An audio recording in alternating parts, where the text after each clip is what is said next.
How to see visited profiles on Facebook.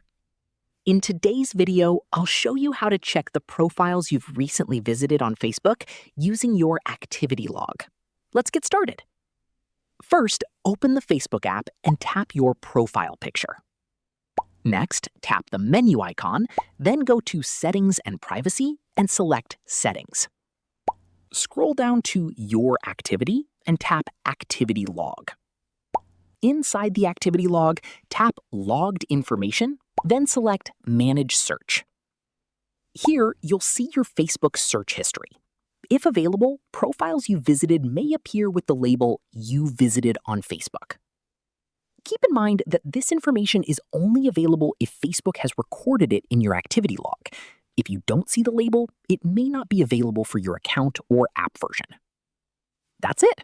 That's how you can check recently visited profiles on Facebook. If you found this tutorial helpful, click like, share, and subscribe for more such content.